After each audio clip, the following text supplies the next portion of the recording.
గత 5 ఏళ్ల కాలంలో కడప కార్పొరేషన్లోని ప్రభుత్వ స్థలాలను వైసీపీ నాయకులు కబ్జా చేశారని ఆరోపించారు ఎమ్మెల్యే మాధవిరెడ్డి. వారిపై చట్టపరమైన చర్యలు తీసుకుంటామని తెలిపారు. కడప నగరంలో మౌలిక వసతులు కల్పిస్తామని అన్నారు.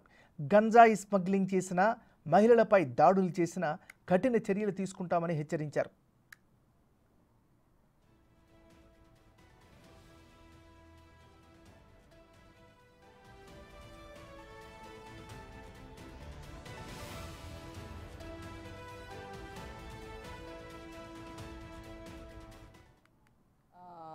భూ కబ్జాలు ఎవరెవరు చేసినారో ఇప్పుడు మీరు ముఖ్యంగా గమనించవచ్చు. ఈ 5 సంవత్సరాల్లో కడప కార్పొరేషన్లో దాదాపు ప్రభుత్వ స్థలాలు, రోడ్లని ఆక్యుపై చేసుకొని వాళ్ళ సొంత వ్యాపారాలకి వినియోగించడం జరిగింది.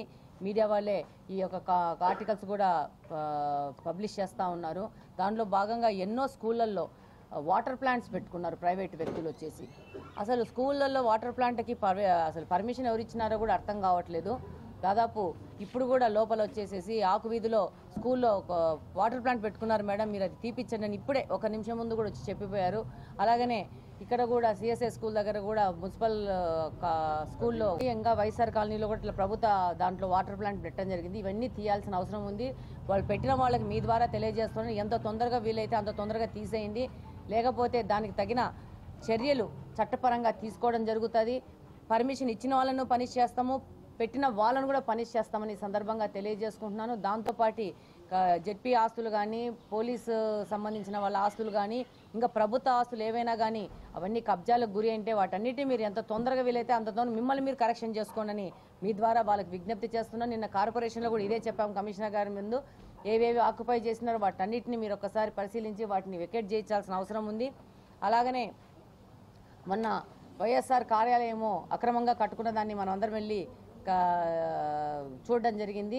ఆ వెనక బాలాజీ లేఅవుట్ అని చెప్పేసి వేసి దాంట్లో కాలువని కబ్జా చేసి ప్రభుత్వ స్థలాన్ని దాదాపు 2.5 ఎకరాలు కబ్జా చేసినట్టు గుర్తించడం జరిగింది. దాని మీద కూడా ఆర్డీఓ గారితో మాట్లాడి దాన్ని కూడా సర్వే చేయించడం జరిగింది. కబ్జా గురైనట్టు నిర్ధారించడం జరిగింది. దాంట్లో బోర్డులు కూడా పెట్టించడం జరిగింది. ఇదే విధంగా కడప నియోజకవర్గంలో ఇంకా ఎక్కడెక్కడ కబ్జాలకు గురైనారో మీ ద్వారా కానీ, మీడియా ద్వారా కానీ మా దృష్టికి తీసుకొచ్చినా, సామాన్య ప్రజలు కూడా మా దృష్టికి తీసుకొచ్చినా, మేము ఏదైనా 1-2 విషయాలు మేము మిస్ చేసినా కానీ మీరు మా దృష్టికి తీసుకొస్తే తదనుగుణంగా మీ ఆశలకు అనుగుణంగా పనిచేయడం జరుగుతుంది. ప్రతి ఒక్క ప్రభుత్వ స్థలము ప్రజలది, ప్రజలకు అందుబాటులో ఆ స్థలాలు ఉండాలి.